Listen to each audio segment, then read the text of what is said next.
자, 오늘 본문 6절을 보게 되면 하나님은 계속해서 자신이 구원하여 있는 이스라엘 백성들을 향해서 이렇게 말씀하시죠.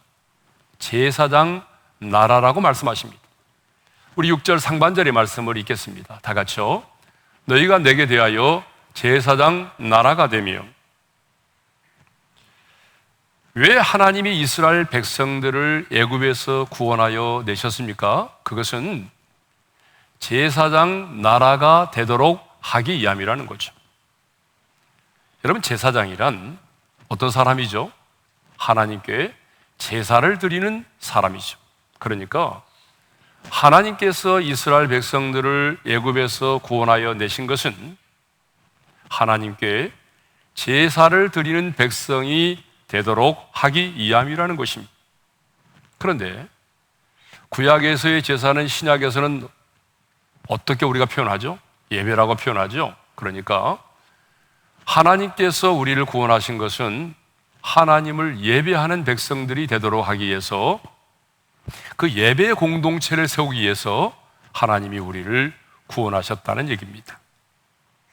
하나님은요, 모세를 애굽의 바로왕에게 보내시면서 내가 왜 너를 보내어 이스라엘 백성들을 애굽에서 구원하려고 하는지 그 이유와 목적에 대하여 분명하게 말씀하셨습니다. 자, 우리 출애굽기 3장 12절의 말씀을 함께 읽겠습니다. 다 같이요. 하나님이 이르시되 내가 반드시 너와 함께 있으리라. 네가 그 백성을 애굽에서 인도하여 낸 후에 너희가 이 산에서 하나님을 섬기리니 이것이 내가 너를 보낸 증거니라. 왜 하나님이 모세를 보내어서 이스라엘 백성들을 애굽에서 구원해 내시겠다고 말씀하십니까? 너희가 이 산에서 하나님을 섬기리니. 하나님을 섬긴다는 게 곧 하나님을 예배하는 것을 말하죠. 그러니까 하나님을 예배하는 자, 하나님을 섬기는 자가 되도록 하기 위해서 하나님은 모세를 보내어 이스라엘 백성들을 구원하여 내셨다는 것입니다. 왜 하나님이 애굽의 압제에서 그들을 해방시키셨습니까? 하나님을 예배하도록 하기 위해서입니다. 그래서 그렇게 본다면 출애굽의 모든 초점은 해방에 있는 것이 아니라 예배에 있습니다. 이스라엘 백성들을 애굽에서 이끌어내신 다음에 성막을 짓게 하시고 네 지파를 제사장으로 세우시고 모든 이스라엘 백성들로 하여금 하나님을 예배하는 예배의 공동체를 세우셨다는 거죠. 자, 그런데 하나님을 예배하는 것을 싫어하는 자가 있습니다. 예배의 공동체를 세워나가는 것을 방해하는 자가 있어요. 하나님 앞에 온전한 예배를 드리는 것을 온전한 예배를 드리지 못하도록 유혹하는 세력이 있습니다. 누구일까요? 바로 바로입니다. 바로가 그런 사람이죠. 그래서 오늘 우리는 사탄을 상징하는 바로가 어떻게 예배를 드리지 못하도록 예배의 공동체를 세우지 못하도록 유혹하였는지 그 5가지 바로의 유혹에 대해서 생각해 보고자 합니다. 첫 번째 유혹이 뭡니까? 더 큰 어려움과 박해입니다. 보냄을 받은 모세와 아론이 바로에게 가서 여호와께서 말씀하신 대로 내 백성을 보내라. 그리하면 그들이 광야에서 내 앞에서 절기를 지킬 것이니라. 그렇게 얘기를 했어요. 그러자 애굽의 왕 바로는 이렇게 거절하죠. 나는 여호와를 알지 못하니 이스라엘을 보내지 아니하리라. 그런데 거절하는 것으로 끝나지 않았다는 거죠. 거절하는 것으로 끝나는 것이 아니라 그들이 게으름으로 여호와께 제사를 드리자 한다면서, 게으르기 때문에 여호와께 제사를 드리자 한다고 하면서 벽돌을 굽는 재료를 주지 않고 평소에 생산하던 양만큼의 벽돌을 구워내라고 무거운 명령을 내렸습니다. 출애굽기 5장 17절과 18절입니다. 다 같이요. 바로가 이르되 너희가 게으르다 게으르다 그러므로 너희가 이르기를 우리가 가서 여호와께 제사를 드리자 하는도다. 이제 가서 일하라. 짚은 너희에게 주지 않을지라도 벽돌은 너희가 수량대로 바칠지니라. 자, 이스라엘 백성들은 예배를 요청했다가 더 큰 어려움을 겪게 되었습니다. 예배를 드릴 수 있게 해달라고 간청했다가 더 큰 박해를 당하게 된 거죠. 여러분, 우리들 중에도 그런 분들 많이 계시죠? 예배를 요청했다가 핍박을 받고 예배를 좀 드리자고 요청했다가 왕따를 당하는 그런 일도 많습니다. 사탄은 이렇게 더 큰 박해와 어려움으로 예배를 방해하고자 했던 것이죠. 자, 예배에 대한 첫 번째 유혹은 예배를 드리면 더 큰 어려움과 더 큰 박해를 당하게 될 것이라는 유혹입니다. 자, 두 번째 유혹입니다. 두 번째 유혹은 이 땅에서 제사를 드리라고 하는 유혹이죠. 출애굽기 8장 25절의 말씀을 우리 함께 읽겠습니다. 다 같이요. 바로가 모세와 아론을 불러 이르되 너희는 가서 이 땅에서 너희 하나님께 제사를 드리라. 아주 바로는 교묘하게 이 땅에서 제사를 드리라고 유혹을 하고 있습니다. 그럼 여러분, 이 땅은 어떤 곳입니까? 애굽의 바로의 통치권이 미치는 영역입니다. 자신의 통치권이 미치는 그 영역, 자신이 지배하고 자신이 다스리는 그 애굽에서 하나님을 예배하라는 것이죠. 그러면 예배는 드리되 애굽에서 드리라고 하는 이 의미는 뭘까요? 이것은 하나님도 예배하고 세상도 함께 예배하라는 것입니다. 하나님도 섬기고 동시에 세상도 섬기라고 하는 유혹이죠. 하나님을 믿고 신앙생활을 하는 것은 좋지만 이 세상 속에 살아가면서 이 세상의 사람들과 동일하게 살아가라는 얘기죠. 좀 더 여러분에게 쉽게 적용을 해보자면 이런 얘기입니다. 자, 월요일부터 토요일까지는 이 세상에 속한 자처럼 살라는 얘기예요. 이 세상 사람들이 가지고 있는 그 가치관을 가지고 이 세상 사람들의 삶의 방식대로 월요일부터 토요일까지는 그렇게 살라는 거예요. 그리고 단 하루, 일요일, 주일에는 교회 나가서 예배를 드리라는 얘기입니다. 여러분, 이런 유혹을 지금 너무나 많은 분들이 받고 있죠.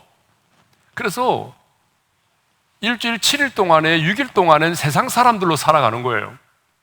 그리고 주일날이 되면 예배당에 나와서 예배를 한번 드려주는 것으로 그것이 신앙생활의 전부라고 생각하는 분들이 너무나 많이 있습니다. 좀 더 구체적으로 적용을 해볼까요?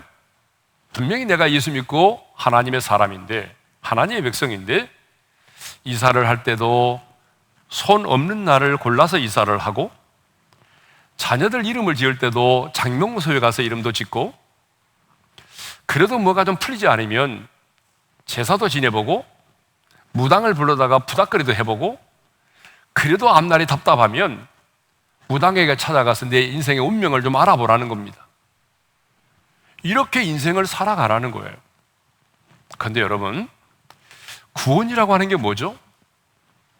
여러분, 구원은요, 건져내서 옮겨진 것을 말합니다. 골로새서 1장 13절의 말씀을 읽겠습니다. 다 같이요. 그가 우리를 흑암의 권세에서 건져내사 그의 사랑의 아들의 나라로 옮기셨으니. 여러분, 우리의 구원을 옮겼다라고 말하죠. 건져내서 옮겼다라고 말하잖아요. 구원은 애굽의 땅에서 가나안 땅으로, 흑암의 권세에서 그의 사랑의 아들의 나라로 옮겨진 것을 말하죠. 우리 예수님도 요한복음 5장 24절에서 영생을 이렇게 말씀하고 있습니다. 다 같이요. 내가 진실로 진실로 너에게 이르노니 내 말을 듣고 또 나 보내신 이를 믿는 자는 영생을 얻었고 심판에 이르지 아니하나니 사망에서 생명으로 옮겼느니라. 여러분, 구원이 무엇입니까? 어둠에서 빛으로, 지옥에서 천국으로, 그리고 사망에서 생명으로 옮겨진 것이 구원입니다. 그런데 오늘 사탄 마귀는 우리에게 속삭입니다. 계속해서 이 땅에 머물러 있으라는 거예요.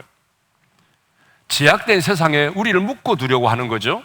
그래서 이 땅에서 하나님께 제사를 드리라고 말하죠. 이것이 바로 마귀의 관계거든요.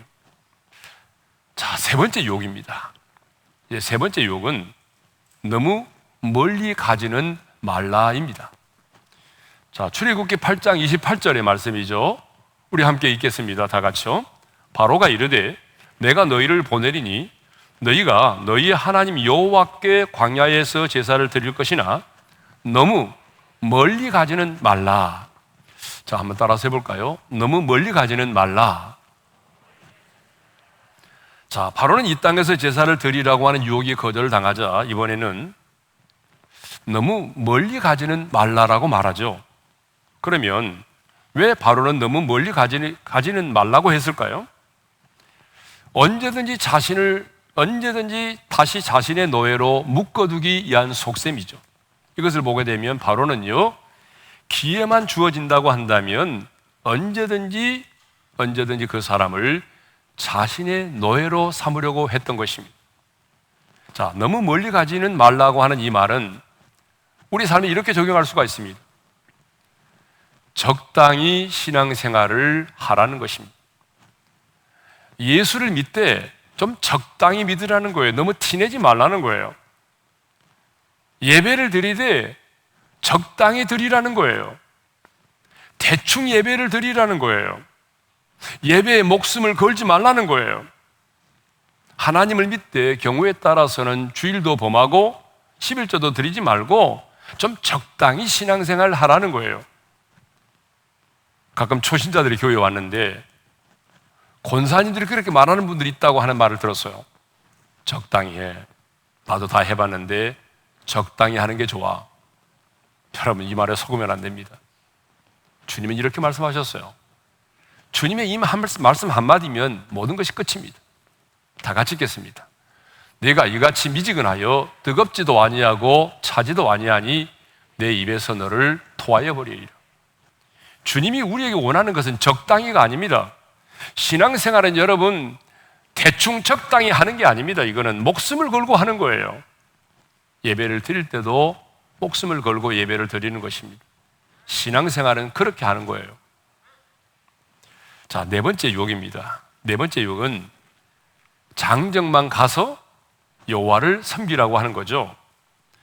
재앙이 계속되자 바로는 모세에게 자, 여호와를 섬기러 갈 자는 누구냐라고 묻습니다.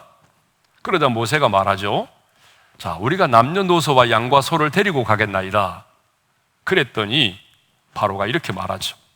출애굽기 10장 11절 말씀 읽겠습니다. 그렇게 하지 말고 너희 장정만 가서 여호와를 섬기라. 자, 한번 따라서 할까요? 그렇게 하지 말고 너희 장정만 가서 여호와를 섬기라. 여러분, 이 말이 무슨 말입니까? 너희 어른들만 가서 예배를 드리라는 얘기죠. 너희 자녀들은 그냥 이 자리에 놔두라는 거예요. 자기의 통치 영역 아래 놔두라는 거죠. 너희 자녀만큼은 하나님을 섬기는 자가 되지 않도록 하라는 거예요. 여러분, 저는 이 말씀을 묵상하면서 깜짝 놀랐습니다. 하나님만 다음 세대에 관심을 가지고 있는 것이 아니라 우리 오륜교회만 다음 세대에 관심을 가지고 있는 것이 아니라 마귀도 다음 세대에 이렇게 관심을 갖고 있다는 걸 알게 됐어요. 여러분, 마귀는 진짜 다음 세대에 관심이 많습니다. 그래서 우리의 다음 세대들이 하나님을 예배하는 것을 싫어합니다. 하나님 섬기는 것을 싫어합니다. 그래서 오늘 또 마귀는 수많은 부모님들에게 이렇게 속삭입니다. 너희 자녀는 진학도 해야 되고 시험 준비도 해야 되고 또 결혼을 하려면 데이트도 해야 되고 여러 가지가 이유가 있으니까 너희 자녀는 그냥 놔두고 부모된 너희만 가서 예배를 드리라는 거죠. 여러분, 이 유혹에 넘어진 사람이 얼마나 많습니까?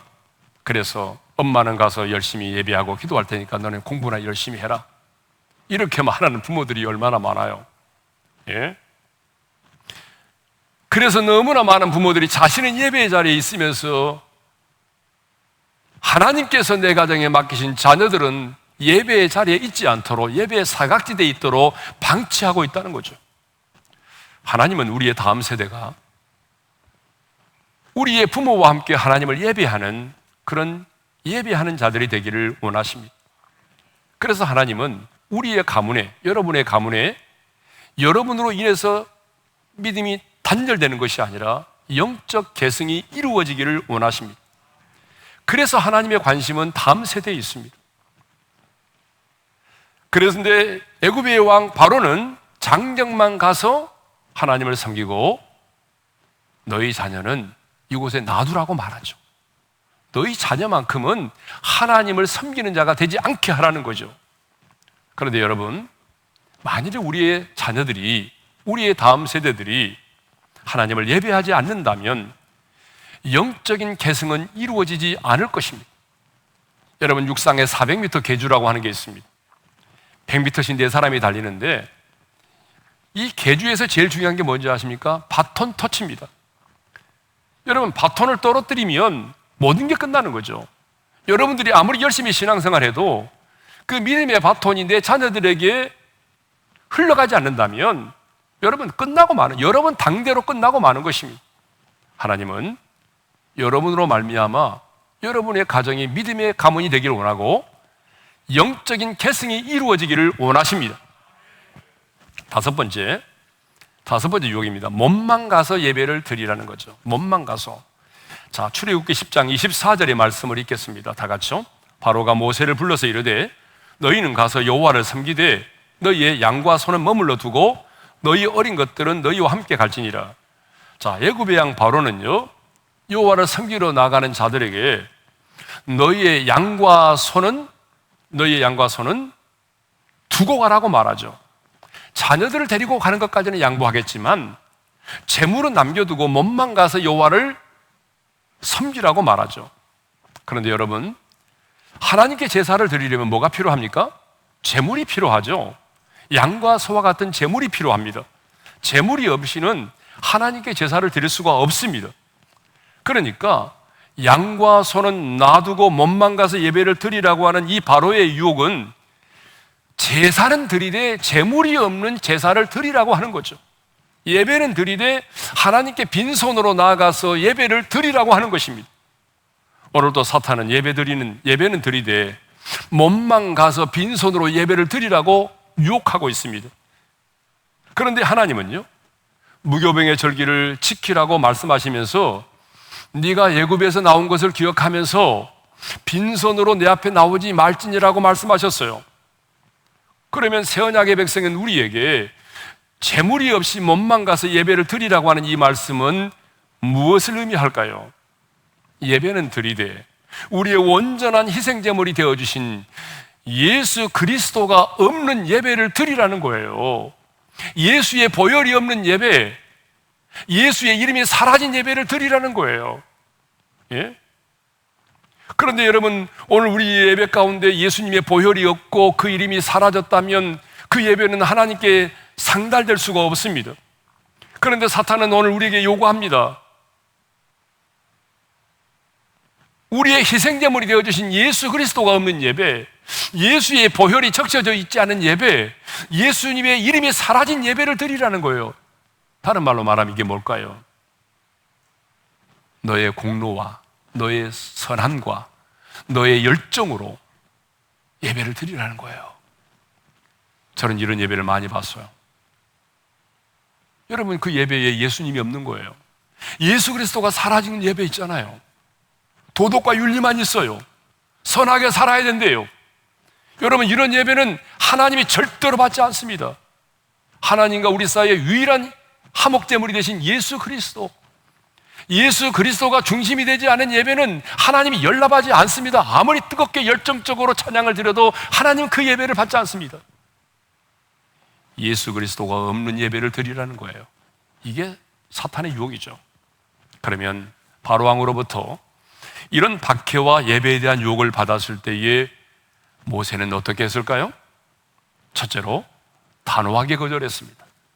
출애굽기 8장 26절 상반절의 말씀을 읽겠습니다. 다 같이요. 모세가 이르되 그리함은 부당하니이다. 우리 한번 따라서 할까요? 그리함은 부당하니이다. 모세는 적당히 바로와 타협하지 않았습니다.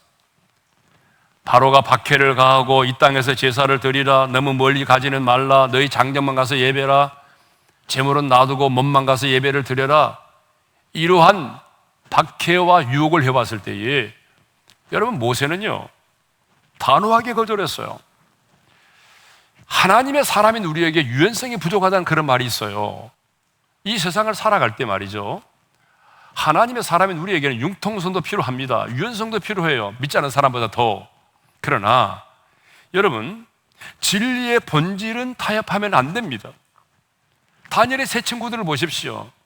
왕이 세운 금신상에게 절하지 아니함으로 인해서 뜨거운 불무불에 던짐을 받게 되었잖아요. 그런데 왕이 그들을 너무 좋아하고 사랑했기 때문에 다시 한번 그들에게 기회를 주었어요. 다시 한번 기회를 준 거예요, 왕이. 그럴 때도 그들은 이렇게 말했어요. 다 같이 읽겠습니다. 그렇게 하지 아니하실지라도 왕이여, 우리가 왕의 신들을 섬기지도 아니하고 왕이 세우신 금신상에게 절하지도 아니할 줄을 아옵소서. 여러분, 그들은 타협하지 않았습니다. 여지를 남기지 않았어요. 언제나 문제는요, 여러분이 마음속으로 여지를 남기기 때문이에요. 두 번째로 어떻게 물리쳤습니까? 말씀으로 물리쳤어요. 출애굽기 8장 27절 하반절의 말씀을 읽겠습니다. 우리 하나님 여호와께 제사를 드리되 우리에게 명령하시는 대로 하려 하나이다. 따라서 하겠습니다. 우리에게 명령하시는 대로. 그러니까 모세는 계속되는 예배에 대한 바로의 유혹을 하나님의 말씀, 우리에게 주시는 명령, 그 말씀대로 물리쳤다는 거죠. 여러분, 예수님도 사탄의 유혹을 받았을 때 말씀으로 물리치지 않았습니까? 그러므로 우리도 내 주관이 아닌, 내 생각이 아닌, 내 관점이 아닌 하나님의 말씀으로 예배에 대한 유혹을 물리쳐야 하는 것이죠. 여러분, 예배에 대한 유혹은요, 오늘 또 계속되고 있습니다. 어쩌면 신앙생활 하면서 가장 많이 받고 있는 유혹 중에 하나가 예배에 대한 유혹이 아닌가 싶습니다. 사탄은 이런 상황에서 온전하게 예배를 드리면 네가 더 많은 어려움을 당하게 될 거야. 지금 이렇게 어려운 상황 속에서 네가 온전한 11조를 드리면 더 큰 손해를 보게 될 거야. 이것부터 시작해서 예수를 믿되 세상의 가치관을 가지고 적당히 타협하면서 신앙생활하라고 유혹합니다. 다음 세대는 놔두고 어른들만 가서 예배를 드리라고 말하죠. 재물은 놔두고 몸만 가서 하나님을 예배하라고 말하죠. 이러한 유혹이 우리에게도 계속되고 있습니다. 그렇다면 여러분은 예배에 대한 이 유혹을 어떻게 이겨내고 계십니까?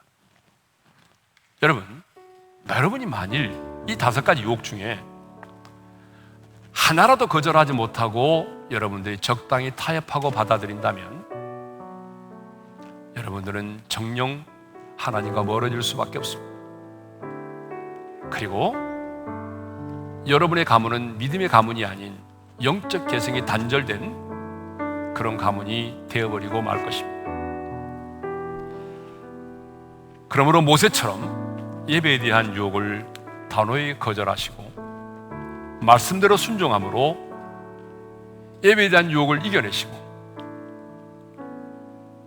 이 예배를 통해서 하나님께서 우리를 위하여 예배해 두신 그 풍성한 은혜를 더 충만하게, 더 많이 받아 누리는 하나님의 사람들이 될 수 있기를 주님의 이름으로 축원합니다.